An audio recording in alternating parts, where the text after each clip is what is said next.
Hi, everybody. All right, wearing one of these is more difficult than I realized, but this is why your band should not recycle songs. Okay, now, we recently canceled something because we didn't have enough material, and I had proposed using bonus tracks, and this is for a split from one of the band's other releases that had not been reissued in a long time.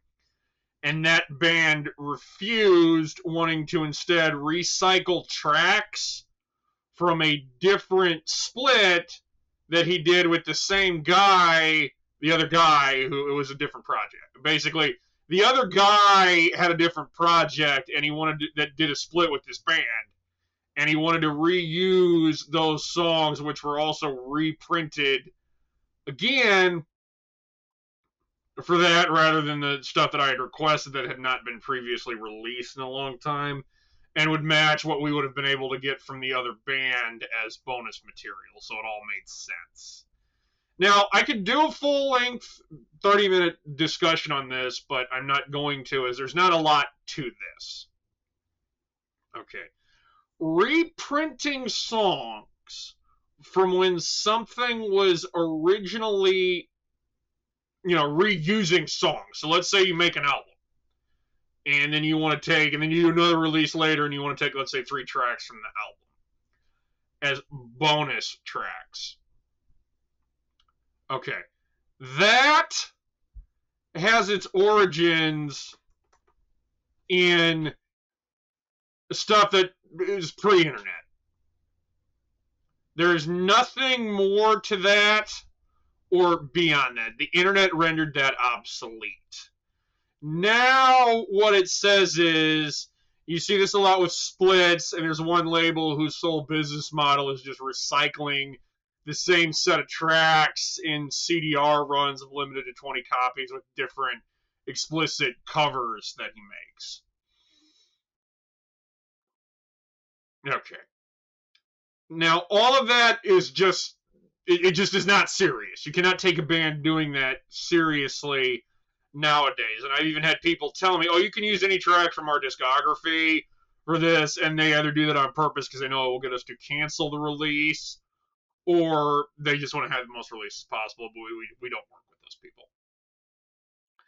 Because that, now, before the days of the internet where this stuff was not quite widely circulated, this was a little more common, and it actually made sense. Like, I have an R.L. Burnside CD that Fat Possum press that's really old, that they have just tracks from their other releases on there as bonus to go and get you to go buy more stuff. Back then, that kind of worked, and it kind of made sense. But now, it generally does not. Because now what it says is, oh, I don't care about this enough to get new material. Oh, I can't get more music recorded. Oh, I don't care about my discography. Oh, I don't care about this, and I just want to have the most crap. And that's the message that it sends. If you are a band, or people are trying to solidify or use this as a compromise to get through a project that they just, for whatever reason, do not want to do. Now, if you're a band that has done this with your discography, you need to immediately stop and never do it again, and then just start releasing albums and projects, material, or splits, or EPs, or whatever, where the material is exclusive to that release, but you've also, by consistently recycling the same tracks over and over, you've consistently damaged your band's branding, and you may want to look at starting over. And then if you're doing this for situations where you cannot get material recorded to pacify commitments or something, then you need to be declining those things, or you need to be shelving them until you can do that. And then if you are a label that has either been put in a position to do this or where you have to do this, you cancel the project. And if that's your whole business model, then you should look at clothing. That's how pointless this is. As all of these things are a waste of resources, and it just sends a bad message. And the final product of that usually is either not taken seriously or seen as a cash grab. Now we're going to switch over and do some current events. All right, I'm going to briefly talk about, seeing as this is just in the main headlines, the Morocco-Spain border crisis, seeing as how that seems to be what is riling everyone up. Now, I know people in Spain, obviously. We just released Suasti Resurgentia, which is obviously a pro-Spain album. However, I want to point something out. One, the country of Spain has a leftist, socialist, globalist prime minister. And two, when they've been lecturing that guy, remember that? How he lectured everybody about the war in Iran, about how we shouldn't be there, it's an illegal war for Israel, and all of that, and then Trump responded by ending all of the trade to Spain. Well, it turns out they've been illegally occupying territory in Morocco and Africa since the 1400s. And it's not a political or territorial issue. There are several islands, and then two cities, including Satula, as you can see in this map here, which are technically in Africa, in the Mediterranean, and border Morocco. So that's where my issue comes from, is if that guy is going to go and lecture America about the war in Iran while they're been in a territorial dispute where they actually occupy and have cities in Morocco since the 1400s, they really shouldn't be doing that. Anyway, so just pointing that out, because all these globalists are frauds. Now, not surprisingly, this territorial occupation has resulted in points for migrant crossings from Morocco, which in itself has been in a proxy war with Algeria over the Western Sahara province. Okay, there is an area, the bottom half of Morocco, it's called the Western Sahara, it's an autonomous region. It's only Greenland is more sparsely populated, and it's just basically a desert and a couple oases. And they've been in a proxy war with Algeria over this, as they refuse to grant territorial independence to whatever Islamist group is there. And this is not surprising. This obviously just leads to more issues. Now, anyway, since last Thursday, migrants from presumably Morocco have been storming the border crossing area in Satula, leaving about 67 dead, with the current leftist government of Spain refusing to declare a military emergency. Okay, this is a little island town or something. This would be like, I don't know, Martha's Vineyard being overran by millions of migrants or something. I know they bust some of them there, but I'm talking like a full-blown, you have more people, you physically overwhelm the town, and then that they don't send it to the military, because that's something like that. Regardless of what one politically believes, it's not something that a local police force can deal with, and the military has to move those people along. Now, Pedro Sanchez, the socialist prime minister of Spain, and the head of the EU, Ursula von der Leyen, mysteriously have reversed course and are now actually in favor of border controls and stopping the crisis. See, Spain is a little more developed, and it's not... This is their border, really. They're not near the Middle East, so all of a sudden, this is actually a problem. This isn't like Germany or somewhere where they just flood them in from the Middle East and destabilize everything. And then, it's a problem. Now, and this is what I was getting at with these people being just complete frauds. Zero effort has been made to resolve the circumstances in Morocco that make these people want to leave the country. That would be too hard. Okay, like Mexico, South America, Central America, I obviously have spoken to a lot of people that live in those places through the music stuff. And everything that they tell me there is that life there is hard. There are places that are overran by the cartels and completely uncivilized.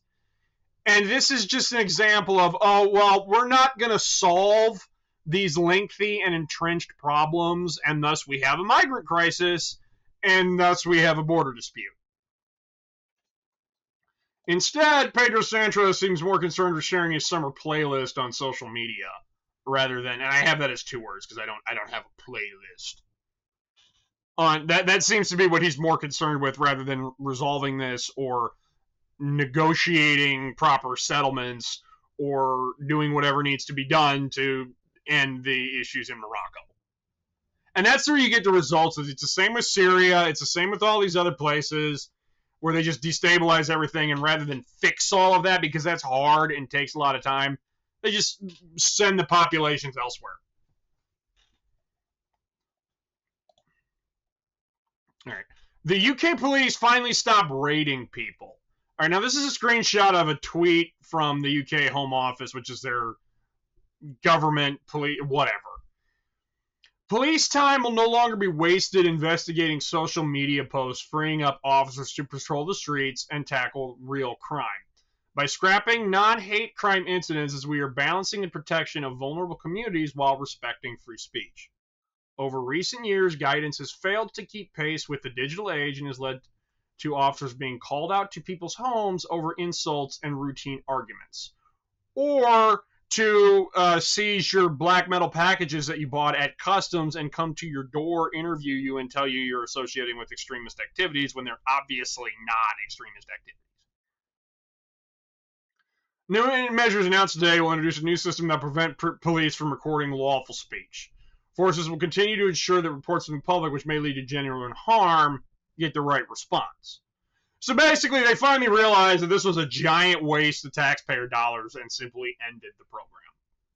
Okay, I mean, yes, if somebody goes and threatens somebody explicitly in the streets where that person may be killed, the police need to do something about that. That is what they are for. But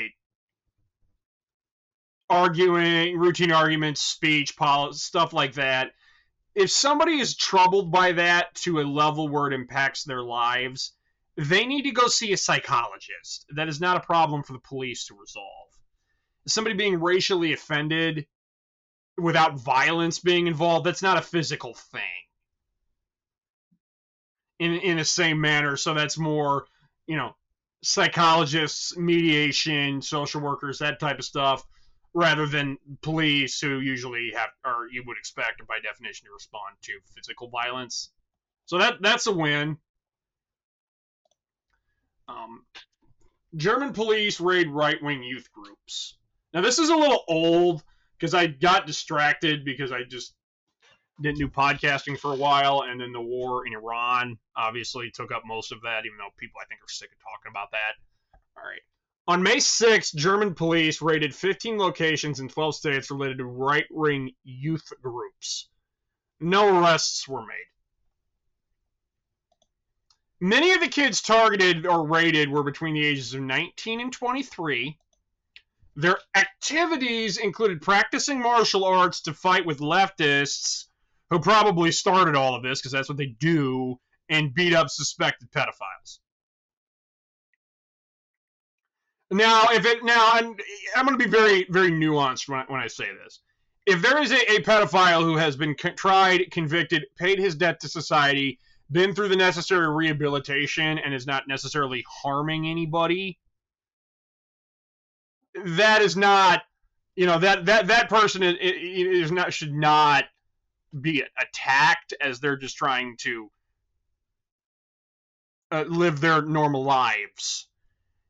But if you have somebody who is being ignored by the police, or is continuing to do all of this, and there's not a legal response, then there is a cure for that. People know what that is. There's a bunch of memes about it and how that should be handled as appropriate. But anyway, these are just basically harmless martial arts activists. And now this disappeared from the news cycle pretty quickly, and most of the articles about this were just the same BBC article reposted. Because this story basically is nothing burger. And it's designed just to rile everyone up, and is an example of modern agitated propaganda. It's just designed to rile everybody up. It's just more outrage porn.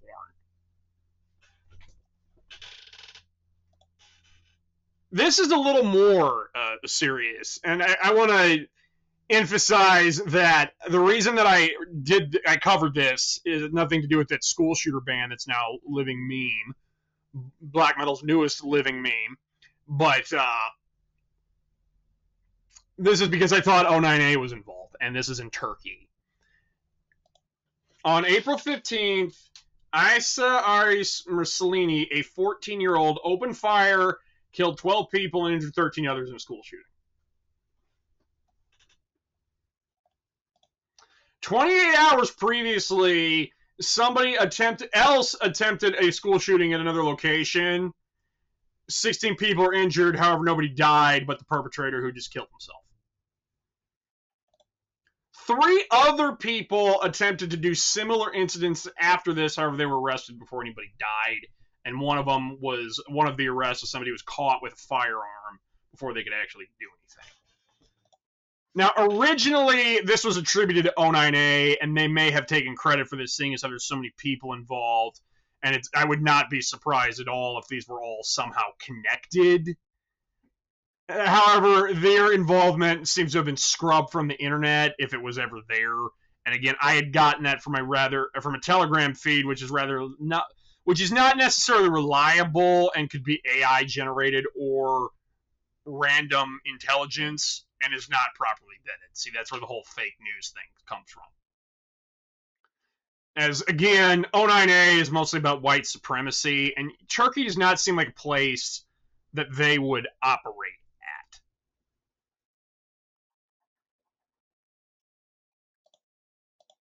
Now, the shooter who did this practiced this by playing a Columbine-themed school shooter game on the platform Roblox, 764, and all of that stuff.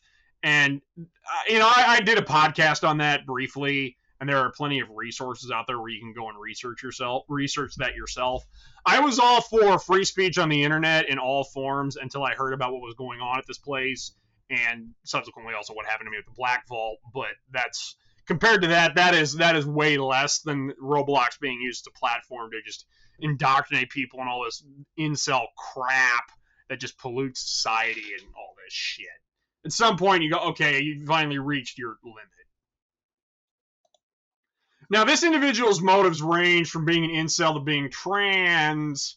However, this kid was in a polyamorous relationship at 14 with somebody in Argentina, and also felt themselves to be a girlfriend to somebody named Victor. So I'm thinking, and you will notice that because of where this took place, there is nowhere near the censorship putting this out there. See, now, I was in the tornado that recently went viral around Wisconsin. I'm not going to say where I was exactly, but if I had been where I was supposed to be for my work, I was in direct path of the tornado and would have been killed. And that was a very profound and spiritual experience for me. And there's somebody I know that lives in that area. And as a portion of this, I had to walk from where I was at because I had to abandon my vehicle and then walk somewhere else to get a ride to eventually get back home. And during this time, I walked by an individual who was in his car. It's hot. He was shirtless. He had Baphomet tattoos on his upper arms and then a Swazi on his chest. And then, after you get home and everyone processes everything, you get talking to people on social media. And now there is someone I know from that area. I would consider him an acquaintance. as the only time I've ever spoken to him, is like, hey, maybe you should tone it down before the FBI comes up here and starts raiding stuff. You know, that's my, you know. But I did reach out to this individual and said, hey, I walked by this guy, and I thought that was you. He's like, no, that was probably some trans guy. And that's where you're starting to see this. Like, this ideology or whatever. At some point, these extremes, all of this just bleeds together. Incel, trans, Satanist, neo-Nazism, communist, leftist. At some point, all of this just kind of converges together at this nexus. And then you can go, well, you look at the music you release. Well, yes, but somebody buying a CD for me to audition in the privacy of their own home is far, far different than trans, Satanist, devil-worshipping, 09A school shooter playing school shooter games on Roblox. There is a difference between those two things, a very obvious difference. Like this is just a subhuman person that needs to be executed. Now, and he actually was the school shooter. Now, and again, remember, this is Turkey. This is a country that has not been diluted for years by globalist propaganda. Like, apparently, like, the Chinese are like, only 5% of Americans believe a lot of this radicalized crap, and everybody else is just like about 80% on the same page. But that's all suppressed, and then the extremes are amplified by the Chinese government and all of that. And we're under this collective illusion. Turkey is a place where that is not taking place on such a large scale. I mean, yes, Israel wants to invade them to compete with them to be the dominant player in the Middle East. Okay, that's fine. Okay, if Israel wants to behave like a 13-year-old, that's them. Okay, but needless to say, Turkey is a place where that does not happen, and so you get the real-world response. So this school shooter was just there doing his incel spree kill fantasy time, and a father of the students was inside the school, got a knife or something from the cafeteria, and then stabbed this guy in the leg, this kid in the leg, to subdue him. Did not intend to kill him, just stop the violence, which is what you were supposed to do because law enforcement either stood down or wasn't present, or somehow. And so anyway, somebody resolves this, and then the kid dies as a result of this. And that guy was interviewed by the authorities, and he was not charged and released. It's like, okay, you just went and did something, and, you know, this is a real world. All right. So, and what's more interesting about this is the aftermath of this. And every American who hears about one of these and sees a response in the news is going to immediately understand what I'm getting at here. Okay? Like I said, the school shooter's father, the kid, not the guy who stabbed him, this is the kid's father, the school shooter's father, was taken into custody and arrested for gross negligence, which is the new norm. Because they're finding many of these school shooters after they, you know, do their school shooting and then are neutralized. They find that the parents are either giving them firearms training, not giving them the mental psychiatric care that they need, and are basically being willfully negligent to the situation. And the new norm for these people is they are being charged. And that is just the justice system and people reacting, because no matter where you go, you have not been able to get to any type of legislative solution to this problem. And now this is my favorite part about the whole thing, and this is why I still covered this, even though after this was just not 09A. The Turkish government, rather than pointlessly debate the policies of gun control and everything on command, like happens in America where this happens and like 2 minutes later, all of the leftist talking heads are out pushing whatever gun control thing they want.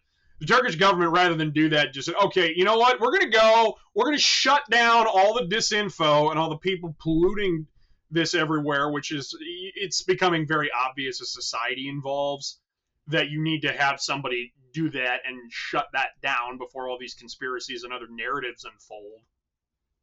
And that's how you get. And I'm sorry, all this stuff about Charlie Kirk and all the conspiracies about his death, when I've actually seen his death, because I saw the leaked video while I was eating, which was a mistake. All that and all of the fallout and how it's Israel that's responsible for this, when it's like cut and dry that it's not. And people trying to testify for the defense to absolve their personal grudges or whatever. It's like that just killed the whole conspiracy thing for me. So anyway, the Turkish government just said, okay, well, we're going to just shut down all the disinfo, either temporarily or permanently. And then they increased school security. Presumably figured out why the police did not stood down or whatever, why they weren't there, and resolved that. And then they passed necessary legislative reforms to assist in preventing this, and they actually did something about the problem. Rather than what you see here happen here, where everybody goes pointlessly debates gun control, takes the rights away from everybody and everything. It's like, no. Here is an Islamic country that actually has this happen somewhere, and actually is the only one of the few places in the world that reasonably responds to this and actually has a productive solution to the problem. All right, that is this edition of the Winter Sauce Podcast. I think we're going to do one or two more videos for August. I haven't decided yet. And then what we're going to be exiting this one with, well, I should in theory play something from the new Suasti. I don't think we can put that one on YouTube because it's got algorithms and stuff after it, which is the newest thing. So instead, we're going to be playing something from, this is unreleased Südwind material, and this is from our next release, our next big release, which is a secret project I've been working on for quite a long time, and it will be, when it's done, it'll be worth it. And we just got a little bit of merch we got to finish up and get paid for, and we do need people to show up and make orders and stuff to help bring in the capital to do that. But so we do need people to go to wintersauceproductions.com or our eBay store or our Discog store or donate to help us attain the funding to do that. And then this will finally be released. And this particular Südwind track has been unreleased for about 6 years, and this is from the Lost second album. That the only release that part of it has been released has been with the split with Icer. So I want to thank everybody, and have a great weekend.